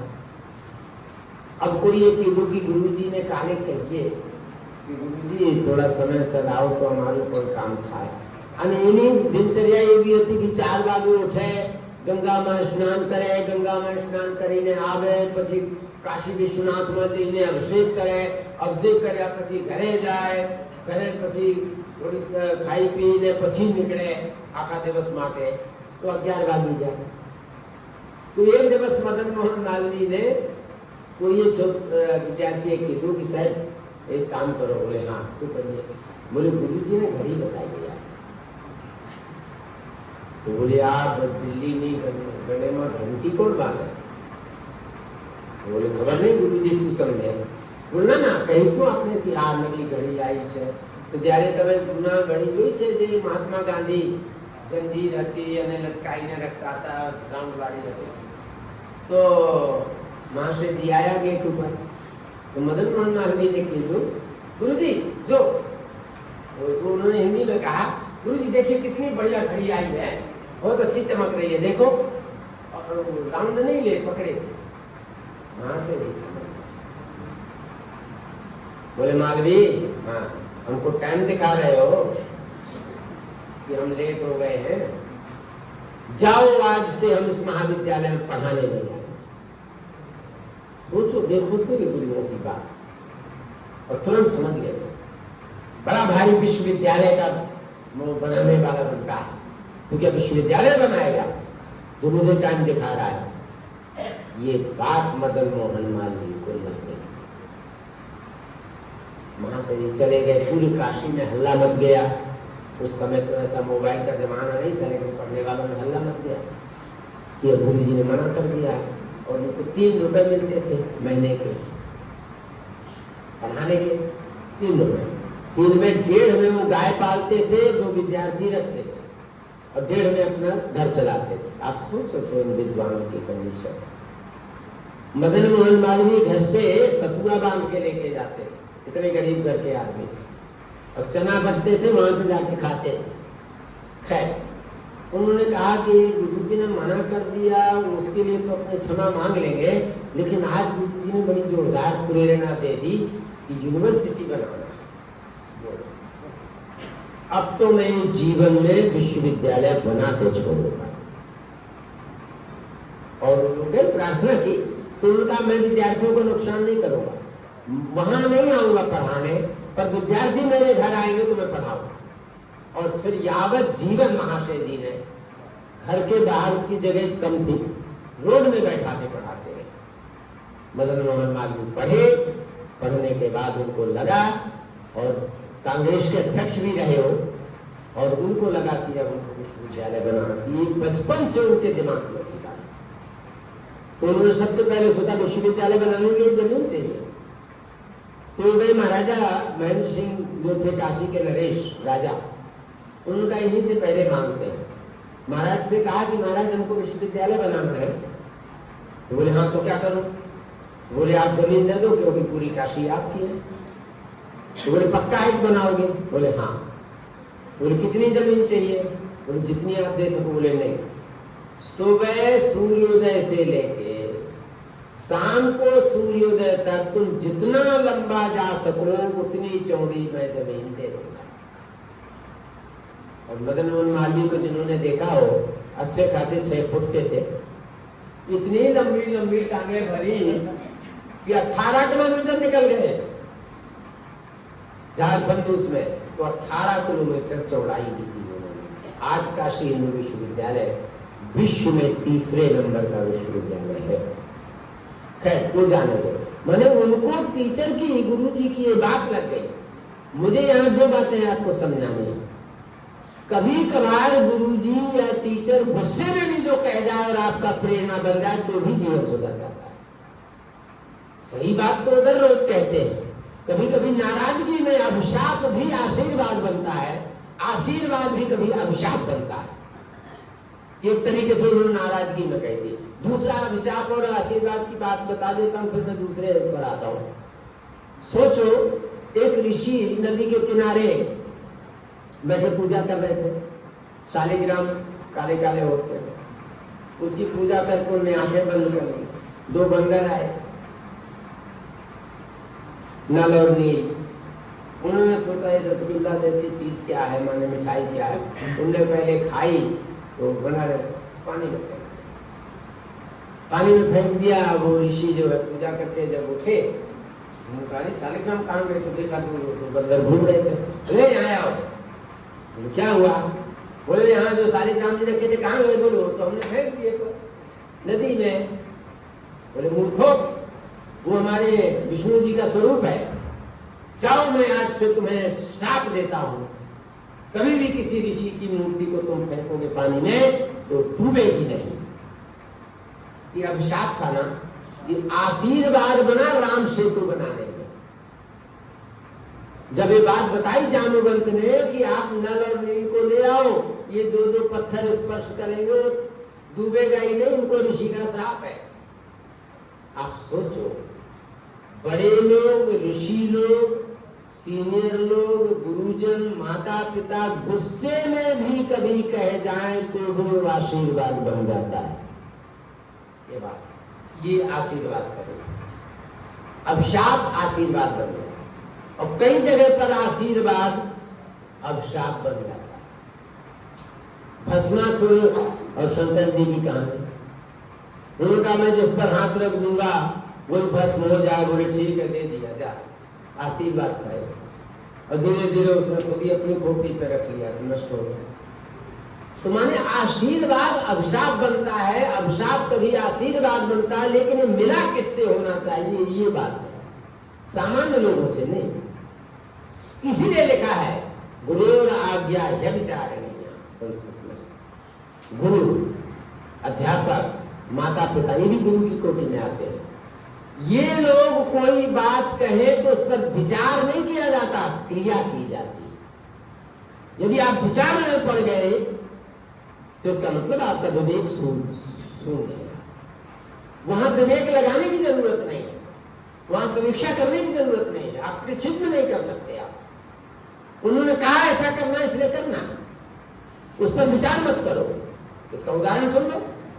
महाराज परशुराम भृगु ऋषि थे, उनके पिता। उन्होंने कहा बेटा हाँ मेरी आज्ञा का पालन करोगे? बोले बिल्कुल। बोले माँ का सर काट दे। नहीं, विचार नहीं किया। इसका मतलब ये नहीं कि वो गलत है, सुनते जाओ, मैं बताता हूं। बात यहां उस बात की थी कि पिता ने कहा है इसलिए करना है, चाहे वो पाप हो कि पुण्य हो। और उनको ये देखना था कि पितृ आज्ञा मानने वाला पहला व्यक्ति वो था, दूसरा व्यक्ति राम थे। समझे? पिता की आज्ञा मानने वाले, और माता की आज्ञा मानने वाला कौन थे? गणेश। उन्होंने कहा कि तुम यहाँ गेट पर रहना, किसी को अंदर मत आने देना, तो बाप को भी नहीं जाने दिया। बोलो, ये माता की आज्ञा है। और गुरु की आज्ञा सुन लो। उद्दालक ऋषि के पिताजी थे। पहले ऋषियों लोग अपने यहाँ विद्यार्थियों को रहकर के पढ़ाते थे। आपने प्राचीन काल का पढ़ा होगा, महाभारत में, रामायण में, गुरुकुलों में रहते थे।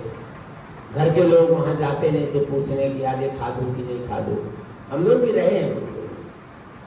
बुखार आ रहा है, पड़े हैं रूम में, कोई पूछने वाला नहीं है। कोई छात्र आके पूछ गया तो ठीक है, नहीं तो बुखार भी अपने आप 3-4 दिन में सोच लेता है कि तो बहुत बेकार आदमी है, तो दवाई भी लेने नहीं जा रहा, इसलिए इसको छोड़ देता है। तो 3-4 दिन में हमको बुखार भी छोड़ देता है। माने जिसका कोई ना पूछने वाला हो उसको रोग भी नहीं पूछते। ये सुन लेना, जितने रोगी हैं, कोई बड़ा आदमी यदि एडमिट हो जाए तो लोग जो है कितना लोग पूछने जाते हैं, इतना तो डॉक्टर नहीं चेक करता। ठीक है? तो खैर उस ऋषि ने कहा कि बेटा बरसात बहुत हो रही है, खेत उस समय वहीं पर खेती भी होती थी, खेत में पानी भर जाएगा तो हमारी फसल नष्ट हो जाएगी। तुम एक काम करो कि जरा देखते रहना। बोले ठीक है। तो यदि ज्यादा पानी भर जाए तो खोद के निकाल देना। बरसात बहुत ज्यादा पड़ी तो भी वो लड़का गया, खोदा। अब सोचा कि खेत से पूरा पानी निकल जाएगा तो फसल नष्ट हो जाएगी, सूख जाएगी। तो लगाता रहा मिट्टी, लेकिन नहीं लगी, तो सीधे लेट गया और लेट करके उसने पानी रोका खेत। सवेरे तक कोई आया विद्यार्थी, उसने कहा अरे तुम यहाँ लेटे हो, एकदम अकड़ गया था ठंड में। उसने जाके गुरुजी को बताया। बोलो गुरुजी, बोले रात को आया नहीं था। बोले क्या बात करते हो, हमने तो देखने को बोला था।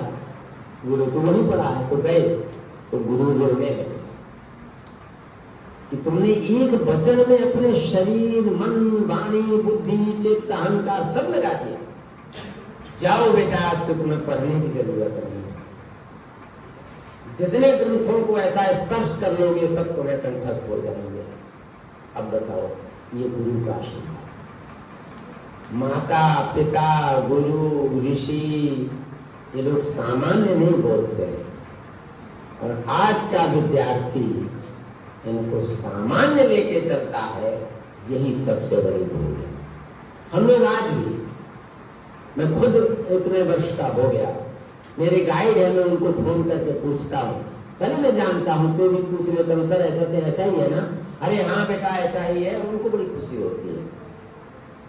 आप सोचो, इसमें से तुम लोग विवेकानंद, महाराणा प्रताप, लाल बहादुर शास्त्री, ऐसे लोग, राजनेता, अध्यापक, साइंटिस्ट, बिजनेसमैन बनोगे कि नहीं?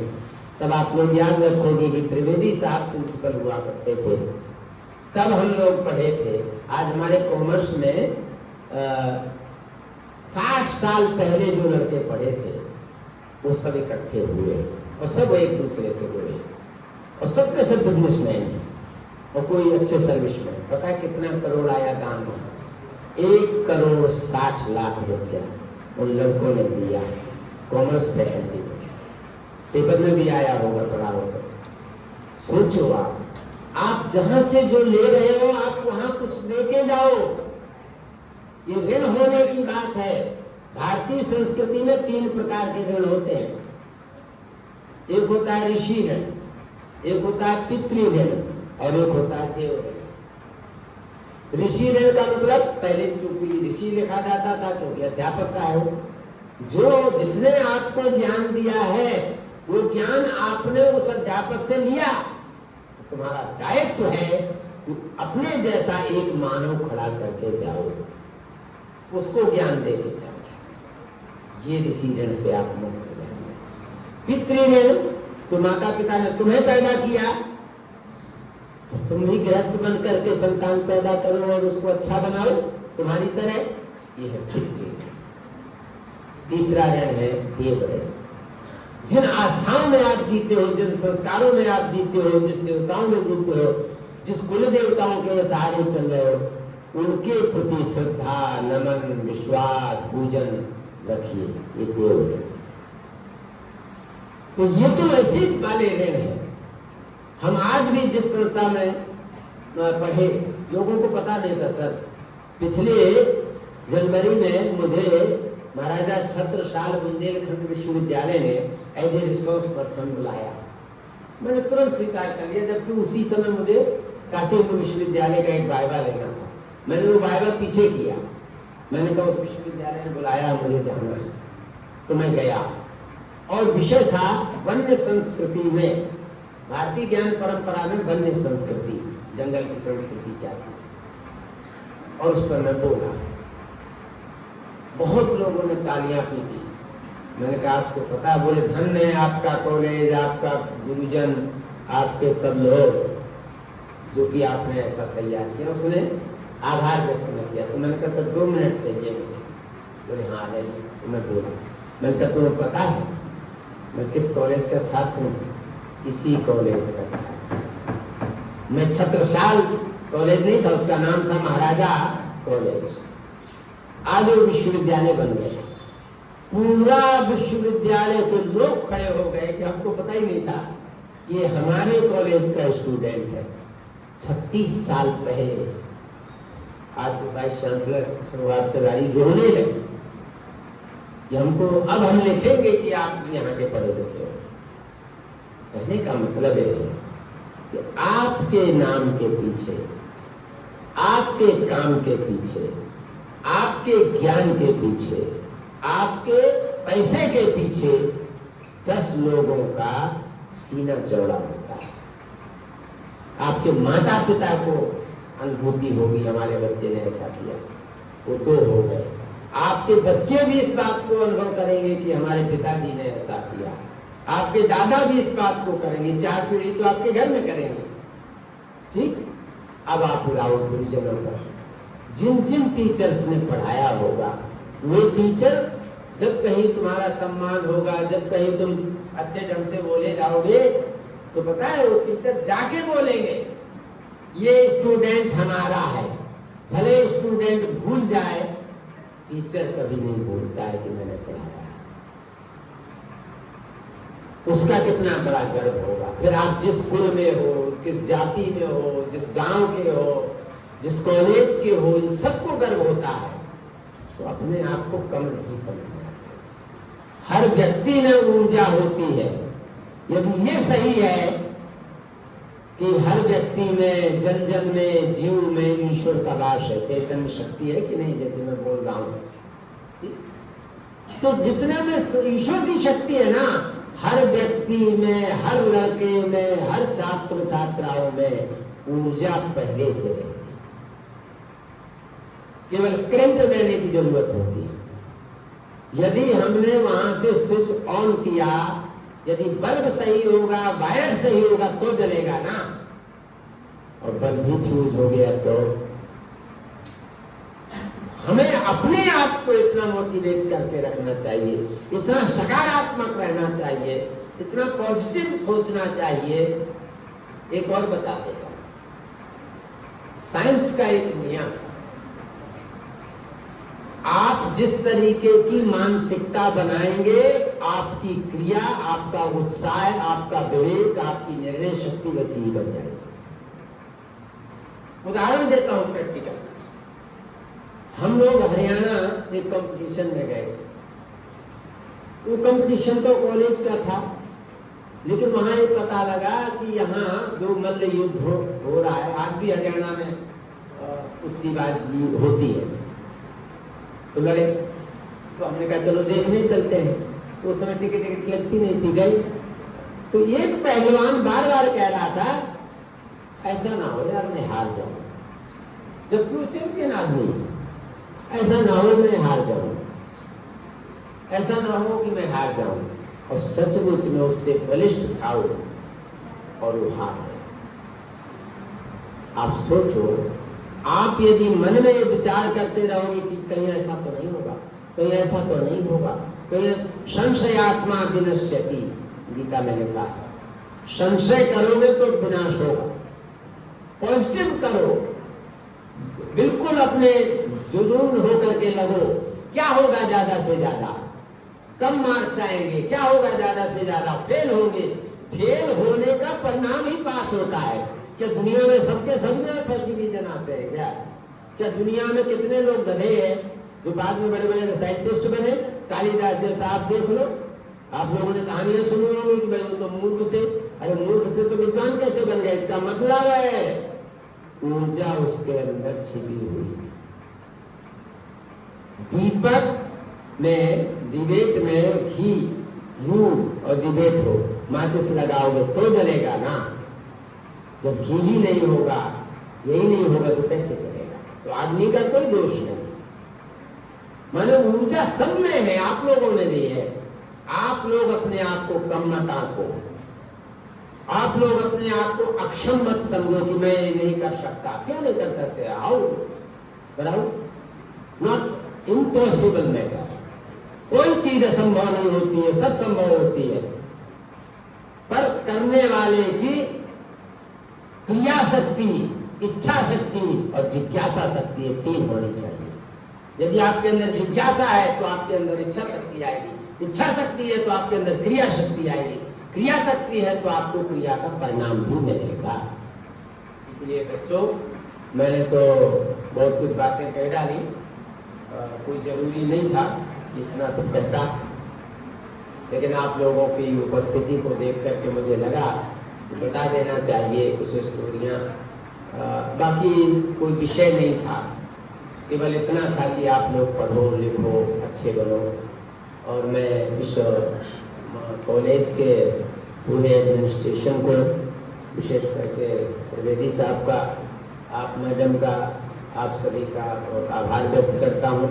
कई बातें मैंने ऐसी कह दी हूँ जो आपको अच्छी ना लगी हो या गलत लग रही हो तो उनको आप मत लीजिएगा। जो अच्छी होगी वो मेरी नहीं है, वो मैंने आपकी तरह छात्रावस्था में जो प्राप्त किया है वही मैंने यहाँ बोला है। मैं कोई जन्मजात ऐसा तैयार नहीं था, पढ़ लिख करके गुरुजनों की कृपा से ही बना। इसलिए जो अच्छी बातें थी वो मैंने आप लोगों को कहने की कोशिश की। हो सके तो याद रखिएगा और अपने जीवन को अच्छा बनाइए और ईमानदारी से जीना सीखिए। ईमानदारी का मजा, आनंद किसी वस्तु में नहीं है। यदि गलत है और हो गया है तो एक बार बोल दो कि साहब हमसे गलत हो गया है, कोशिश करेंगे जीवन में हम दोबारा गलत नहीं करेंगे। इसी का नाम मनुष्य है। मनुष्य कोई देव पुरुष नहीं होता है, गलतियों को सुधारते सुधारते देव पुरुष बनता है। ठीक है, मनुष्य दो तरह से बन सकता है, दो ही कैटेगरी है, एक देव एक राक्षस। यदि आप अनैतिकता करोगे तो यह शक्ति है ही है, तो आप राक्षस की तरह बनोगे। अच्छा काम करेंगे तो मनुष्य भी देव मनुष्य बन जाता है। तो ये छात्रों का धर्म है। आप सभी का बहुत बहुत धन्यवाद, और आप सभी का भी इतनी देर तक आप लोगों ने मुझे झेल लिया। ये कम नहीं था, ये मेरी अपेक्षा है।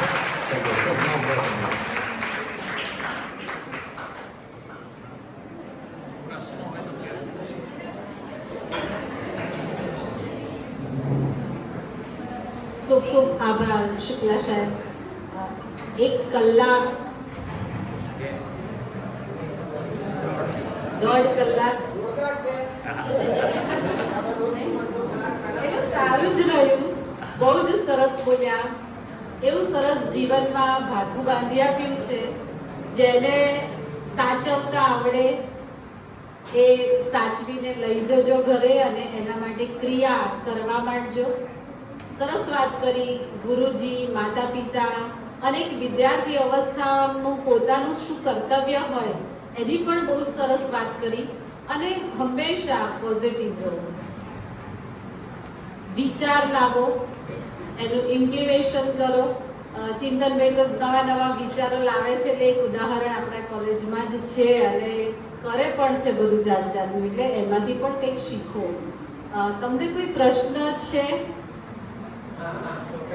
તો હજુ પણ કોઈ એવો પ્રશ્ન હોય તો પણ તમને કોઈ સરે તો ઘણી બધી વાત કરી છે, પણ તમને એમ થાય કે બધા તો બોલી જાય છે, પણ અમારા ઘરમાં તો આવા પ્રોબ્લેમ્સ છે, અમે આ ન કરી શકીએ, એવું કંઈ હોય તો પણ કહો. તો પણ આટલા વિદ્વાન માણસ આપણી વચ્ચે હોય તો એનો લાભ લેવો જોઈએ એવું હું માનું છું.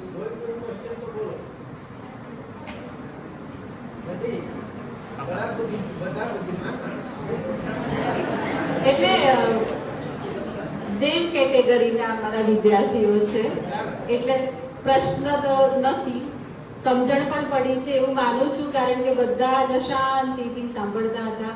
પણ એટલું જ ખાસ કહેવાનું કે કોઈક એવી ક્ષણ આવી જાય, તમને સતત વારંવાર અમે લોકો પણ ક્લાસમાં આવું બધું કહેતા હોઈએ છીએ, પણ કોઈક એવી ક્ષણ હોય આવા વ્યાખ્યાન માળાના નિમિત્ત રૂપે અને આપણું જીવનનું પરિવર્તન થઈ જતું હોય. સાહેબે ઉદાહરણો ઘણા બધા આપ્યા છે, એટલે મારે રિપીટ નથી કરવા. આભાર વિધિ માટે હું મિત્તલબેનને વિનંતી કરીશ કે તેઓ આભાર વિધિ.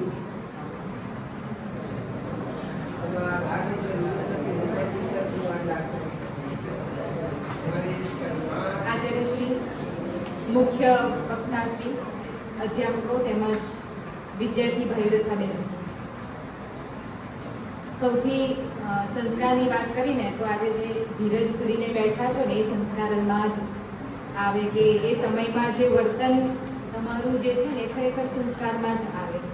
એટલે સરે ઘણી બધી સારી વાત કરી કે રાષ્ટ્રગાનના જે શબ્દોના જે મહત્વ છે એ આપણને સરસ સમજાયું. ધર્મ ખરેખર શું છે? જ્યારે ક્લાસમાં એમણે પ્રવેશ કર્યો ને સંસ્કૃતના છે, જ્યારે એવું આપણને સાંભળવા મળે ને તો આપણને કદાચ એવું થાય કે કોઈ ધર્મ સાથે જોડીને જ આજે વાતો કદાચ થશે, પણ ખરેખર એમના વક્તવ્યમાં ફક્ત ધર્મને જ જોડ્યો નહીં, પણ કર્તવ્ય શું છે, ખરેખર સંસ્કાર શું છે ને એ આપણને સમજાયું. અને એક ઉદાહરણ જો આપણે લઈએ તો જ્યારે રાજા મહારાજાઓ એમના જ્યારે દીકરાઓ હતા, બરાબર, જ્યારે શિક્ષા પ્રાપ્ત કરવા જતા હતા, રામને પણ લઈ શકીએ આપણે અને કૃષ્ણ પણ લઈ શકીએ. જ્યારે તેમની વિદ્યા પ્રાપ્તિ એવો જો ઈચ્છે ને તો મહેલમાં પણ તેમને રાખીને વિદ્યા આપી શકત, કારણ કે બરાબર બધી રીતે સક્ષમ હતા. પણ એ લોકોને એ રાજા મહારાજાઓ રામ છે કે કૃષ્ણ છે એમને ત્યાં વનમાં જઈને ત્યાં સામાન્ય વ્યક્તિ રીતે એ કેમ શિક્ષા આપવામાં આવતી? તો આપણામાં જે રહેલો અહમ છે, બરાબર, જ્યારે જતા ને ત્યારે શિક્ષા પ્રાપ્ત કરવા માટે મુંડન કરાવવામાં આવતું અને એમની માતા છે એમની પાસે ભિક્ષા પણ લઈને પછી એ સામાન્ય વેશ જેમ બ્રાહ્મણ અને એમને એ બંને જ વિદ્યા લઈ શકતા ને એ રીતે એ જીવનના જે પાઠો છે એ ભણતા હતા. એટલે ખરેખર સંસ્કાર આ છે. સર તો ઘણી બધી આપણને વાત કરી છે ને આપણે સાંભળી પણ છે. હવે બહુ સમય ન લેતા હવે આભાર વિધિ હું વ્યક્ત કરીશ તો Shri SD. Patel arts and CM. Patel commerce college આકલાવમાં આજે મંડળનો ખૂબ જ આભાર કે આપણને આવી સરસ કોલેજમાં આવા પ્રોગ્રામો કરવા માટે સતત પ્રેરણા આપતું રહે છે આપણું મંડળ.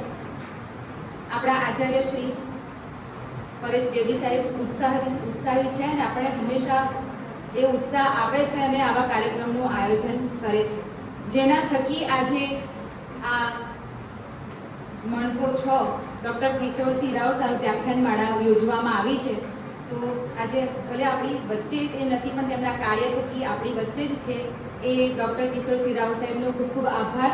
અને આપણે આસપાસ જોઈએ છે આજે બરાબર ટેકનિકલ જે વસ્તુ જે કરી છે ચિંતનભાઈ, તેમનો ખૂબ ખૂબ આભાર. અને સૌથી વધારે આજે કિંમતી સમય આપણી વચ્ચે લઈને આવ્યા છે, ખૂબ જ વ્યસ્તતામાં એ રહેતા હોય છે એવા આપણા આજના વક્તા શ્રી ડૉક્ટર રામપાલ શુક્લ સાહેબ, એમનો ખૂબ ખૂબ આભાર કે આજે કિંમતી સમય અહીંયા લઈને આવ્યા છે અને ઘણું જ્ઞાન આપણને આપ્યું છે.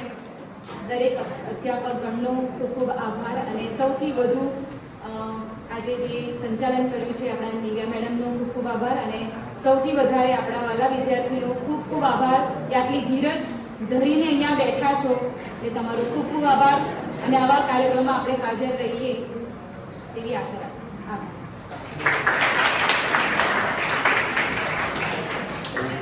ઉભા રહેજો, પરીક્ષાની વાત કરો.